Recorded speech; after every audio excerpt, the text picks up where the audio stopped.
This is Module 1 for the process of science. And so, what we're going to look at today is experimental design and how do you design a good experiment and how do you make sure that you're getting valid results. And so, back in the day, we spent quite a bit of time memorizing specific steps of the scientific method. And then there started to be the argument that it should be much more fluid than just going step by step. For example, people might say that you should research after you make a hypothesis. You should research before you ask the question. You should continue researching throughout the entire thing. You shouldn't just record your data once your experiment is done. You should be recording and analyzing your data as the experiment is progressing. And so, however you want to look at it, the scientific method, the process of science, there's some general protocols that are involved in your experimental design and how you're analyzing and interpreting your results. And so I always go back to the topic of dogs and caffeine. I don't know why, but I do. So, one of the first things that you want to do is a hypothesis. And you've always grown up being told that a hypothesis is an educated guess. And that's not entirely wrong, but more specifically, your hypothesis is a testable prediction about a relationship between the independent and the dependent variables in your experiment. And so, to make a good hypothesis, we need to have a good testable question. And so, my question is, how does caffeine affect dogs? Now, that's a great question, but it's not entirely testable. And so we want to maybe try and pare that down into something more specific.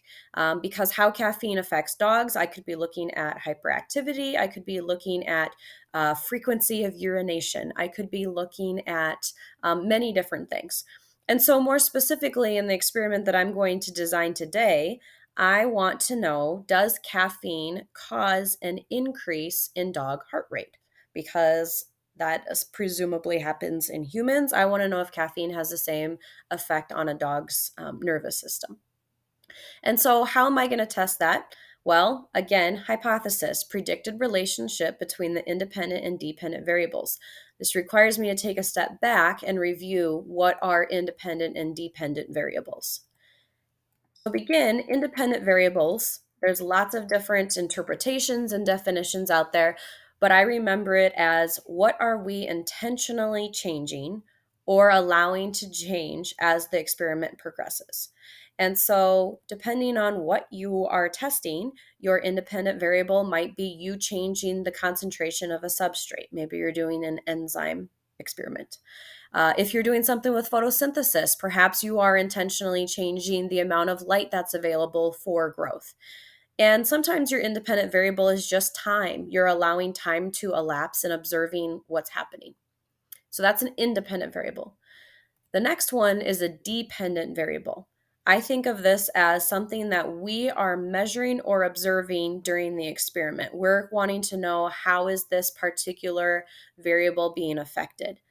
And for example, if you are changing the concentration of substrate, you might be measuring how does that affect the rate of the reaction. If you're changing the amount of light, you might want to know what happens to plant growth. If time is elapsing, let's say you have a free-falling object, you want to know how does velocity change over time. But you always need to remember that the dependent variable, if this is a truly well-designed experiment, your dependent variable has to depend on the independent variable. So, how fast is my reaction? That should depend on the concentration of my substrate that I start with. How well does my plant grow? Should depend on the amount of light that it is given.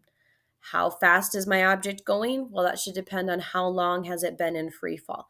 So we want to make sure that the dependent variable is depending and changing based on your independent variable. So, going back to my dog experiment, independent variable, what am I intentionally going to change in my trials of dogs? I want to change how much caffeine they're given, and I'm going to be measuring this in milligrams. My dependent variable, what am I going to be measuring that might depend on how much caffeine the dog has gotten?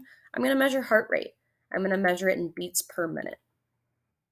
So, hypothesis, predicted relationship between the independent and the dependent variables. Predicted relationship between how much caffeine a dog is given and its heart rate. And so my hypothesis is that dogs that consume caffeine will have a higher average heart rate than dogs that do not consume caffeine. So I'm predicting, how does caffeine affect heart rate? I think caffeine will cause them to have a higher heart rate. Sometimes, especially when we get to the AP level, we have to look at something called the null hypothesis. And you can see that it's abbreviated with an H and then a subscript O. The null hypothesis is kind of like the reverse of the hypothesis that I had on the last slide. It's saying that there is no relationship between the independent and the dependent variables. So, reminder, my hypothesis was that dogs that would consume caffeine would have a higher than average heart rate than dogs that don't consume caffeine.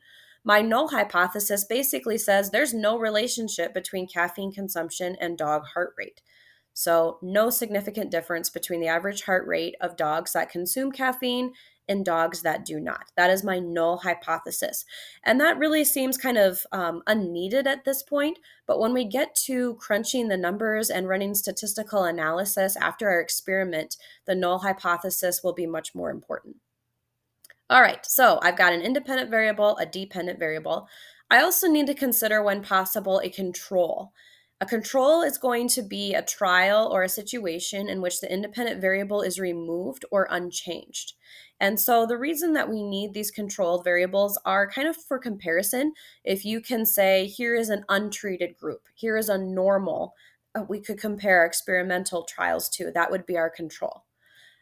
It's also going to help us show that any changes that we have in our dependent variable truly are because of what we've done with the independent variable and not because of some other outside factor or influence.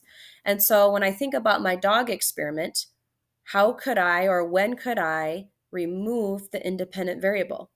Well, my independent variable was caffeine.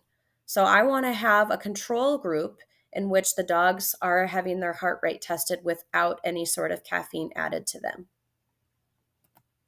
Constants.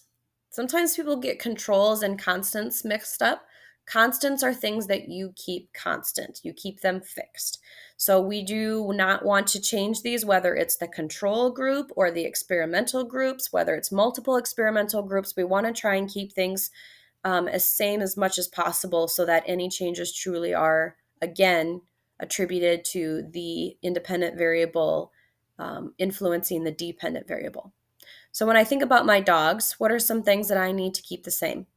Administration of drug. So what I don't want to do is have one dog drink a pumpkin spice latte from Starbucks and another dog have Mountain Dew.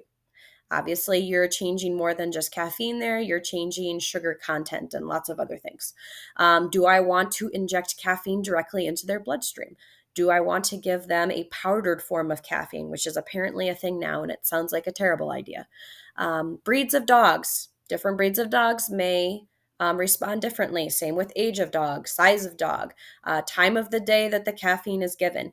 If I'm testing the dog's heart rate, I want to make sure that I'm testing the dog's heart rate 1 minute after the caffeine is administered and do it 1 minute for every dog. Don't wait 10 minutes for a different trial. And if possible, I want to use the same test subject. So maybe I will test a dog's heart rate before they get the caffeine, test the dog's heart rate a minute after they get the caffeine. And that way, I'm not just testing different dogs on average, but I can say this dog normally has this heart rate. This was its change in heart rate after the caffeine was administered. So if possible, it'd be great to have the same test subject both for the control and the experimental. All right, so those are kind of the very basic but needed components of a well-designed experiment. And so after we do our experiment, we're going to get a bunch of data. And of course, the scientific process says that we have to do some interpretation, we have to make some conclusions, but that will be our next module when we run the stats. So I hope that was helpful.